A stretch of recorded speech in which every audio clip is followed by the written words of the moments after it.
My name is Dawn Hunter. I'm your service leader this morning. The service this morning is part of the Meaning Making series.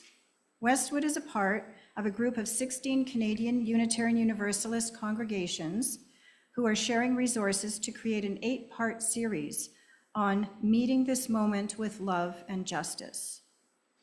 Truth is often a belief system we use to make sense of the world. Practicality means we are aware of what works. When we confuse these two, we lose the essence of both. Today, Reverend Wayne Walder speaks to us in this year's Meaning Making series, Meeting This Moment with Love and Justice.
Is a traditional meeting ground and home for many Indigenous peoples, including Cree, Saulteaux, Blackfoot, Métis, Dene, and Nakota Sioux.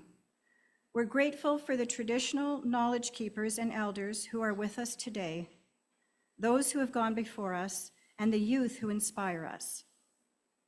A tradition that dates back centuries, land recognition now calls us to acknowledge that we are Treaty 6 people, to remember our responsibility to deepen our understanding of the treaty, to participate in and support the ongoing process of truth, reconciliation, and healing. Welcome to Westwood Unitarian Community. We are a compassionate community of free religious thought, inviting all people to rest, grow, and serve the world. Welcome to where you are welcome to laugh, to cry, rejoice, and complain, sing, share your passions, and explore your spiritual beliefs, whatever they may be or become. We welcome you regardless of your gender, who you love, your wealth, or your education. We try to practice reverence for the earth and engage in acts of compassion that demonstrate how we honor the dignity of every person. Here, music is an expression of our joy. Worship brings us together to celebrate what is important in our lives, and acts of justice are a symbol of our hope.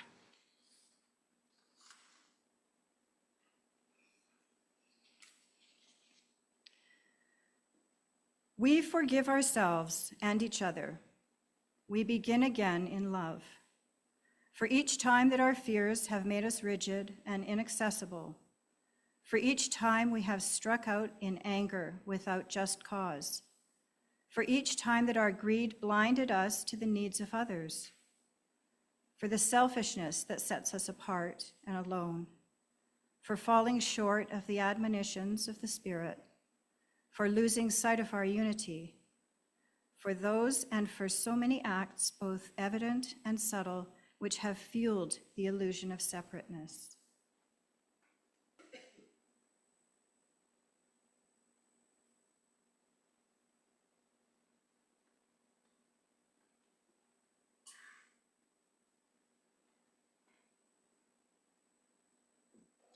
And now for our first song that we sing together, For All That Is Our Life.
Candles of Concern and Celebration is a ritual we look forward to every Sunday.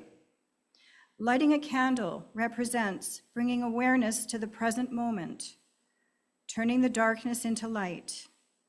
Just as one candle can light thousands, the open heart can influence many others. But the true lamp is within. One's own breath, steps, and peaceful smiles are the fuel that keeps this inner light burning. So please come up and speak your concern or celebration into the microphone, and then light your candle while the next person speaks.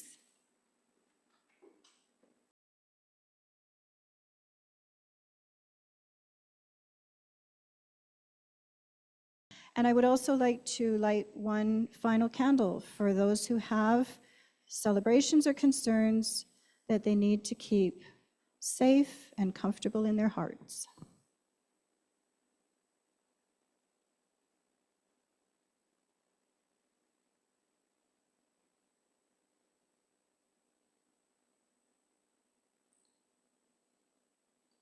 Fire is so unpredictable.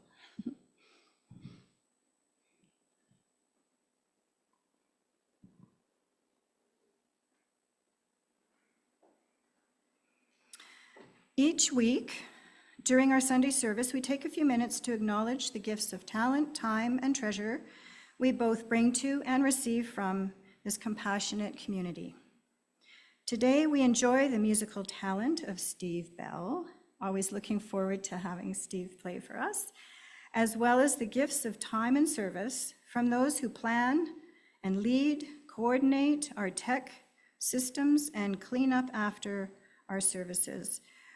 If you wish to make a gift of treasure, the information for doing so is on this slide. And I also wanted to add, if you're interested in volunteering some time to help on a committee, you don't have to do a big help, just even a little help would be helpful, or would like to greet people at the door and to help set up the services, for example, please see me or Rebecca. And now if you'll join us as we sing From You I Receive. From you I receive, to you I give, together we share, and from this we live. From you I receive, to you I give, together we share, and from this we live.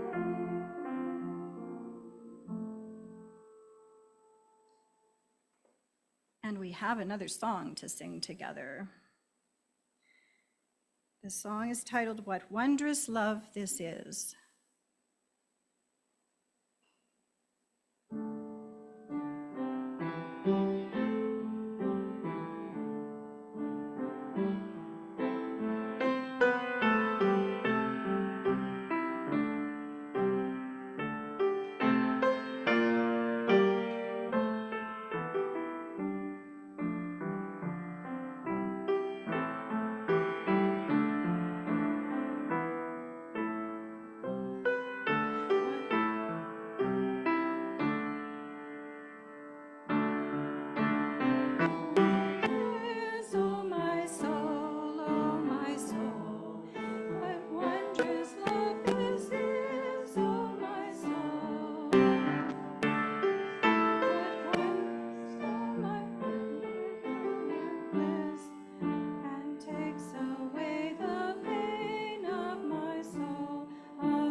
Sometimes we get off to a bumpy start. And it wasn't Steve's fault, it was totally mine. Tricky song, yes. Reverend Walder retired 3 years ago from the Neighbourhood Congregation in Toronto, a congregation he helped start with 5 people and $50. Ministry was his second career. He has 3 children and has lived with his wife, Joan, for almost 40 years. Each day he sits quietly for about an hour, hoping to learn more about enlightenment. Lately, he has been learning Italian, traveling with friends, and enlarging and maintaining a cottage he built with Joan in the woods. And now, Reverend Walder will talk to us on the subject of discerning truth.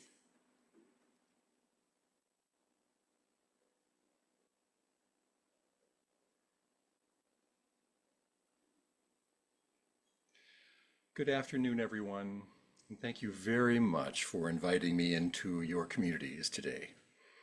I truly appreciate it and consider it a wonderful thing to be able to do with you all. Thank you. Today I'm going to be doing 2 things. I'm going to be doing a meditation at first. It's about 5 minutes or so. I hope you'll be able to get into it and relax and heal.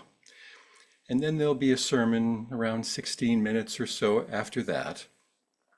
The sermon's about the question of truth and post-truth and fake news. I can't possibly do a wonderful job in 15 minutes on a question that has plagued humanity for the last several thousand years. But I'm going to try to do one little thing. I hope you'll also be able to take something from it and enjoy it. So let's start with the meditation. First of all, would you bear with me and throw anything you know about meditation out the window? Just relax. Find a way to sit in your seat so that you feel absolutely comfortable. Your feet on the floor, maybe. I often close my eyes. Maybe you do too. Listen to a voice. I'm going to have this really beautiful bowl. I'm going to ring it like this, not too loudly, as a way for us to come back here, come back to this moment.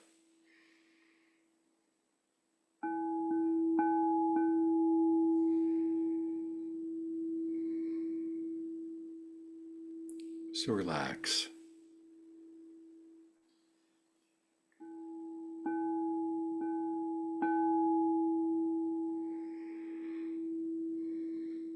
And take a breath.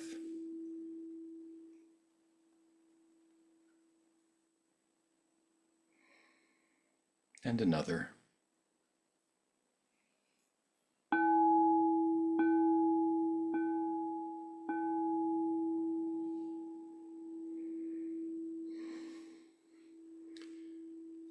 Whenever we meditate, we can always come back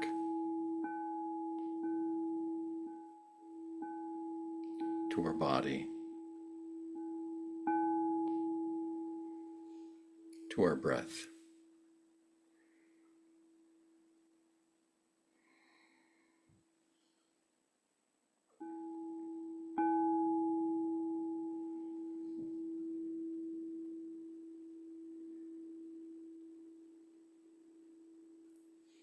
Breathe in.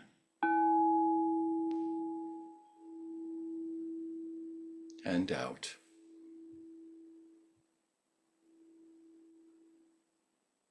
Rest and heal.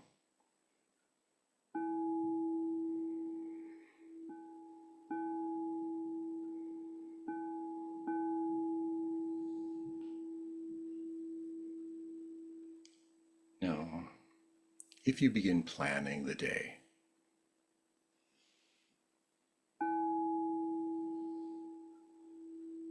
or you begin rehearsing what you did or didn't do right, what you hope to do,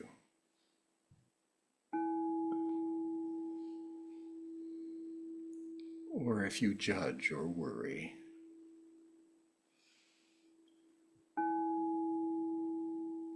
Just come back to a breath, your breath. Breathe in.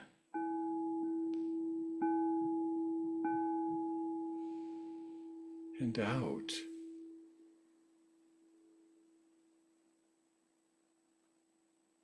In and out. And maybe you can feel yourself quieting down.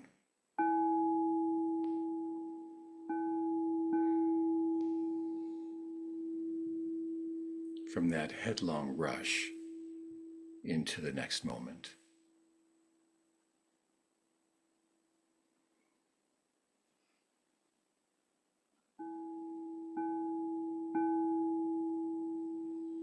There's one more thing. When you take a breath in,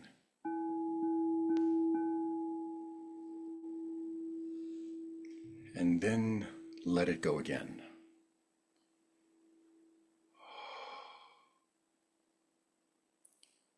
At the end of that out breath, just pause for a moment in deep quiet.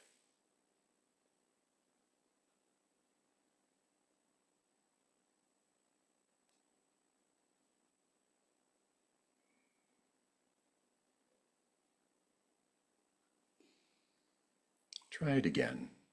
A breath in and a breath out, and then pause. Pause in silence.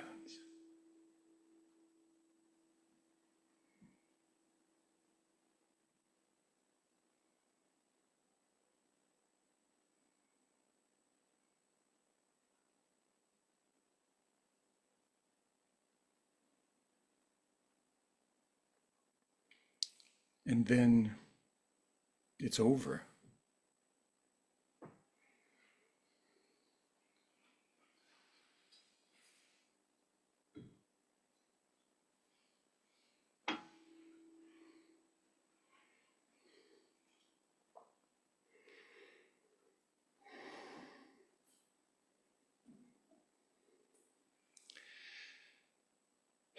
Belle Gibson was a happy young Australian. She lived in Perth and she loved skateboarding. But in 2009, she was diagnosed with brain cancer. She was told she had 4 months to live. 3 months of chemo and brain therapy had done no good, and she was in trouble. Yet Belle was determined. She had been a fighter her whole life. She helped her brother who had had autism, and she helped her mother with multiple sclerosis. Her father was out of the picture. So Belle fought for her health with exercise, meditation, and a diet of organic fruits and vegetables. And surprisingly, she made a complete recovery. Belle's story went viral. It was treated more than 4 million times. She was written about in large readership magazines like Elle as the most inspiring woman of the year.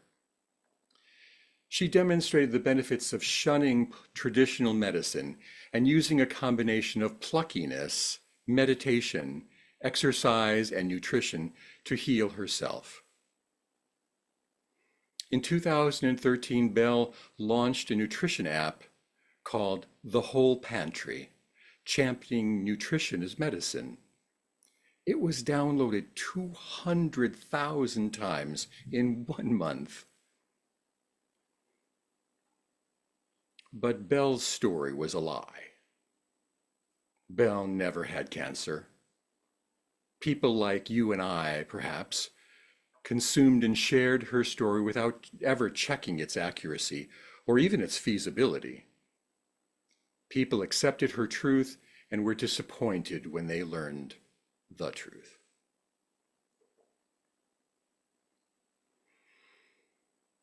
Podcasts now offer us information about everything. Cures for bloating, insomnia, poor eyesight, overweight, aging, toenail fungus, fatty liver, and a host of other things. Podcasts are so prevalent, there are currently more than 4.5 million of them on the internet. Not one is checked for authenticity, factual accuracy. But podcasts are not the only thing that slyly competes for our attention. News media does as well. According to the Pew's Research Center, 86% of adults say they get some sort of news from the internet on a daily basis, with 56% of respondents saying they do even more than that. These internet sources become echo chambers for false information, and information that is carefully curated to reflect what we have already searched for on the internet. Over time, it is more and more difficult to see a divergent opinion from the ones we hold in our search. Add to this the fact that news from national media and the internet is likely curated to our taste regardless of its accuracy. I'm sure you saw CNN's reporting of the largely peaceful protest in Wisconsin, with the newscaster saying repeatedly, "largely peaceful," while cars and houses were burning behind him. The picture and the reporting could not have been more conflicting. We all remember how all major news media outlets reported on the evidence of weapons of mass destruction in Iraq, directly supporting the conflict in the Middle East that has now lasted more than 25 years. No weapons of mass destruction were ever found. This year, in a light one, the Chicago Sun-Times published a summer reading guide that promoted non-existing books by real authors. I imagine any one of us could easily find 100 stories that were untrue, written or supported by major and internet news media. Science is another area that makes us wonder about the veracity of the information distilled to us. We all painfully remember the lockdowns that happened during the COVID epidemic. People lost their jobs, their livelihoods. Many sick people did not go to hospital even though they needed to. Children did not attend school. We're still learning about the consequences of this shutdown.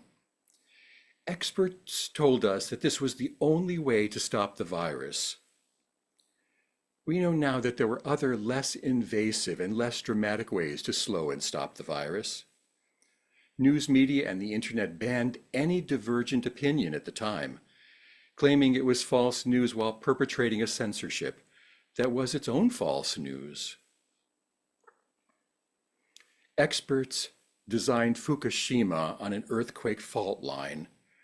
Chernobyl was built next to a city, and Dow Chemical dumped their waste next to a school in Bhopal.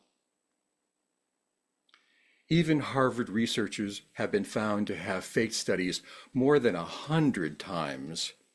Researchers Dr. John Darcy of Harvard recently had 100 of his research studies discounted by the National Institute of Health because no research was actually done. You might have heard about the 10 peer-reviewed studies that were written in jest, yet received funding in Canada and the United States. And political leaders, they've been offering poor, misleading, and false information for centuries in every country of the world. The US President Trump had been tracked lying more than 400 times a month during his campaign.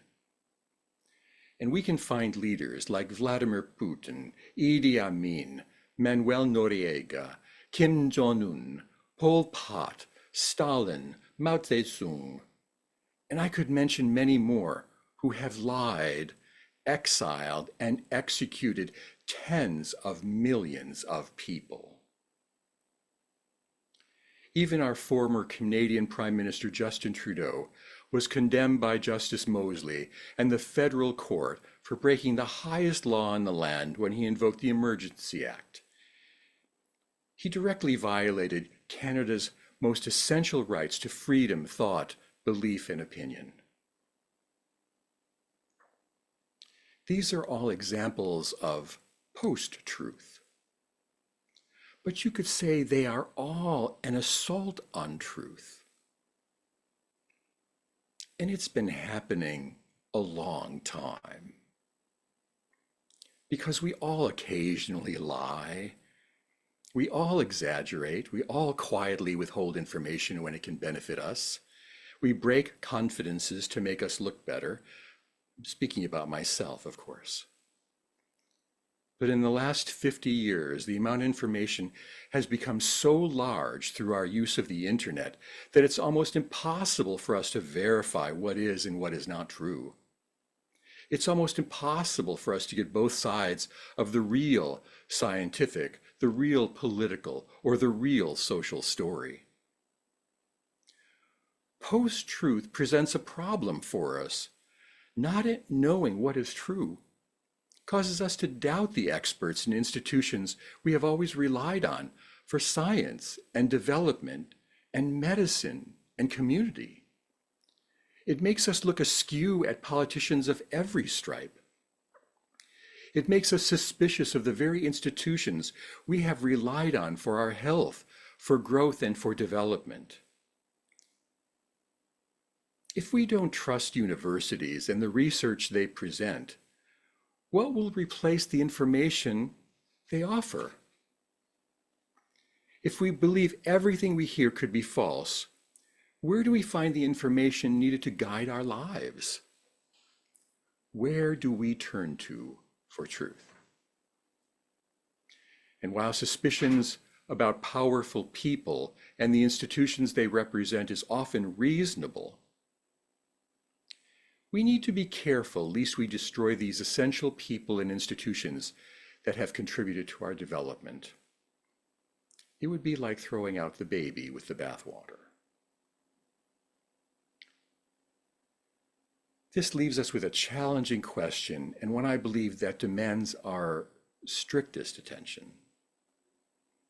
How will we build the common good if we doubt or discount schools? If we doubt or discount hospitals, corporations, and politics? If we don't trust these institutions, how do we chart a future together?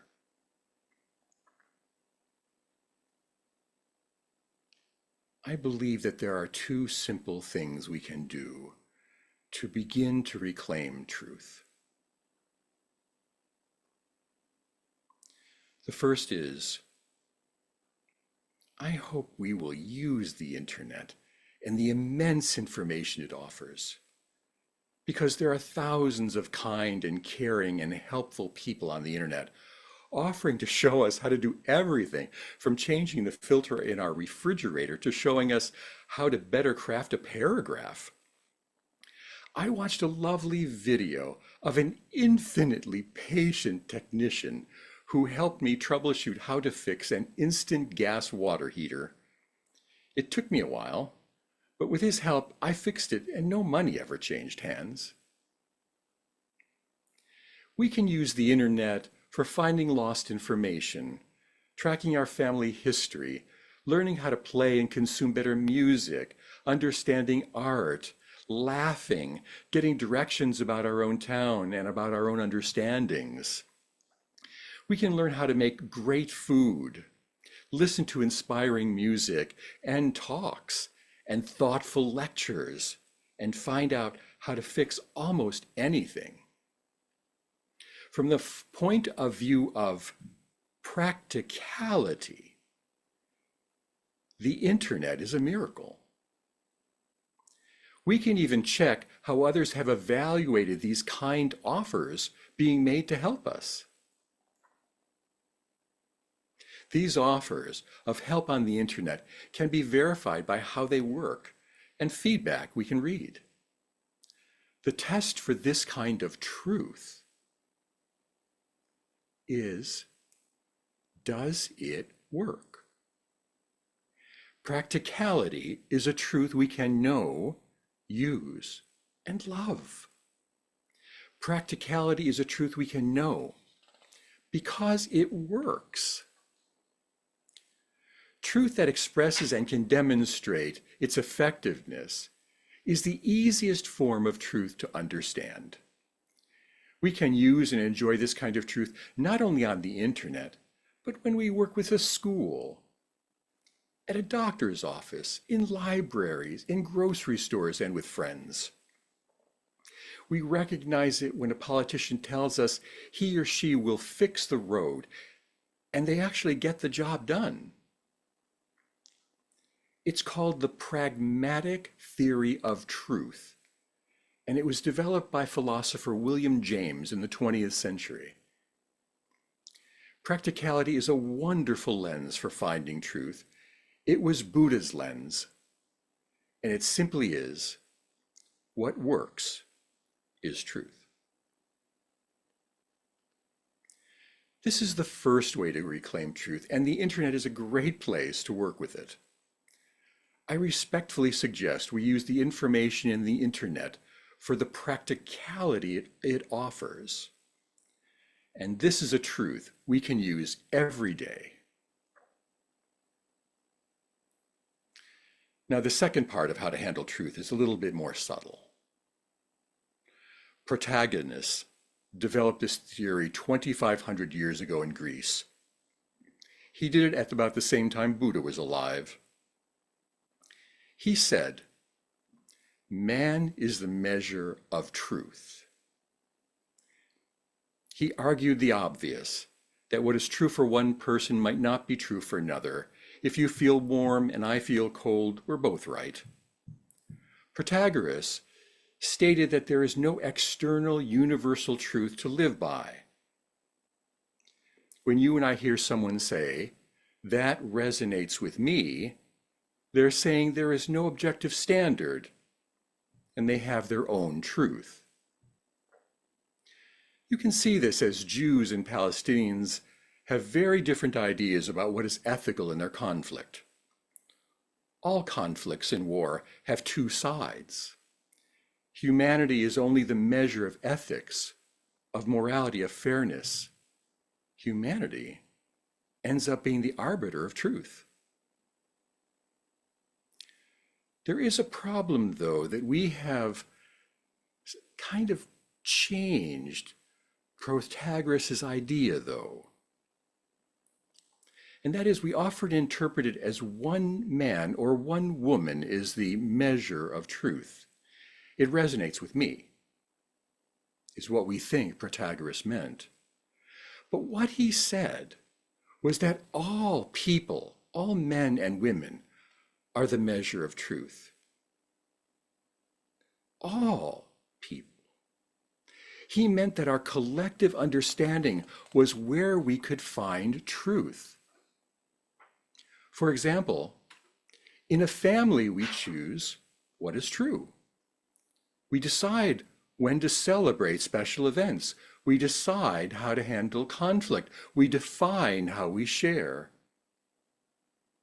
In a community like yours, you come together to decide how to be generous, how to include everyone, how to make music and meaning.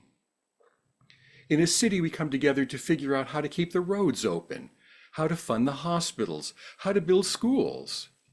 In a nation, we come together to keep our borders intact, regulate commerce, institute justice, and vote for leaders that serve the people. Protagoras did not say one person is the measure of truth. He said we, humanity, is the measure of truth. We together are the measure of truth. And our UU principles agree. The inherent worth and dignity of all people, the right of conscience and the use of the democratic process, the interdependent web of all existence, these all rely on the collective understanding of truth, our collective understanding of truth, much of it based on practicality. The problems we are having with truth, though, are that we find it easy to offload it to others, to tell us what their truth is, rather than claiming and defining it for ourselves. We confuse truth sometimes with entertainment. We choose convenience sometimes rather than getting enough information to think through issues ourselves and finding our own truth.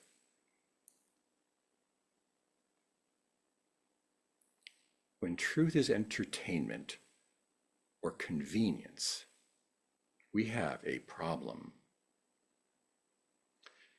I would like us to remember that our truth as Unitarian Universalist has insisted that our truth is not fixed long ago by others or by history. It's available to us right now, as it was for prophets 2,000 years ago. We're the arbiters of truth.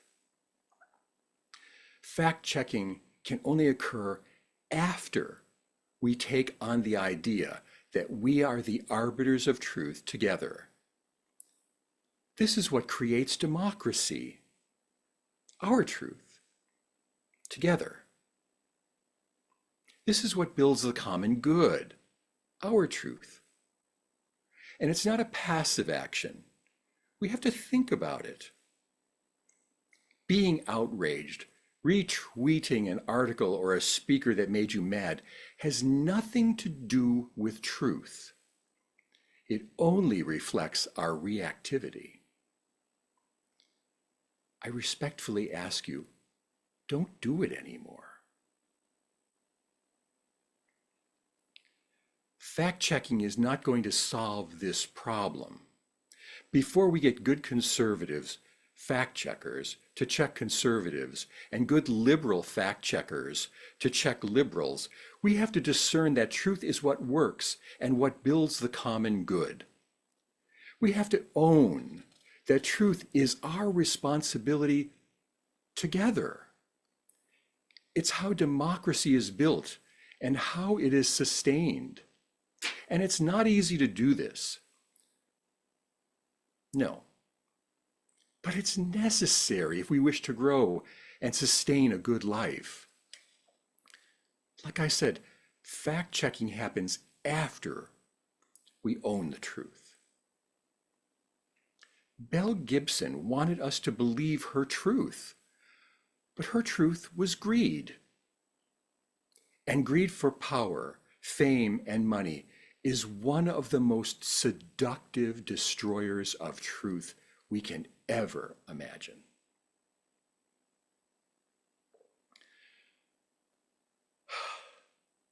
The next time you wonder what is true, not only on the internet, but in your day-to-day lives, start with, does it work? Is it practical? Then go to, who or what is the measure of truth here? Even if Belle's story had been honest and real and true, it's not the measure of us all together. Many people die of cancer despite their best efforts for a clean diet and a healthy lifestyle. Don't passively choose to be entertained by clickbait, by an angry reaction, retreating and retweeting your outrage. Don't latch on to an outlier story because you wish it to be true. Easy as this is, I've done it. See if you can find some commonality of truth.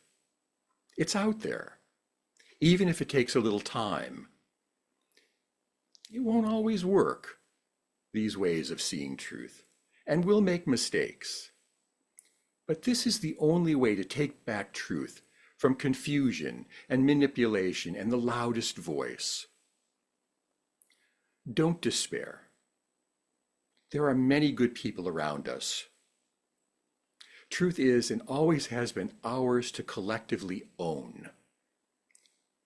It needs to resonate, not with just you or me. It needs to resonate with us. And thank you so much for listening, for inviting me. Thank you.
Thank you, Steve. That was a beautiful musical meditation.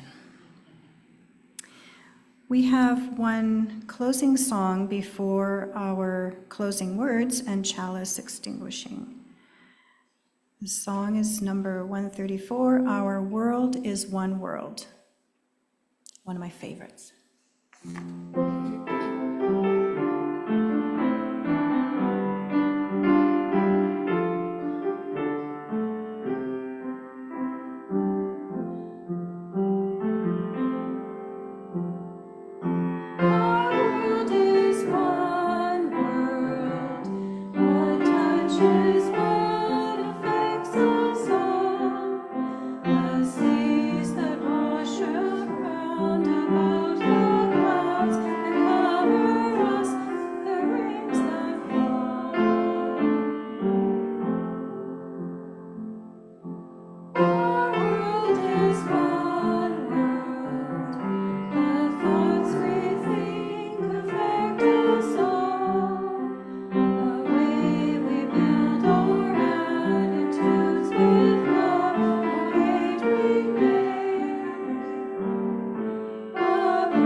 Blessing by Wayne Walder. Deep peace of the moving trees to you. Deep peace of the gentle breeze to you. Deep peace of the quiet morning to you. Tonight, deep peace of the starlit night to you and you and you. And while you sleep, blessings of peace and healing to you. Bless you. And now for our postlude.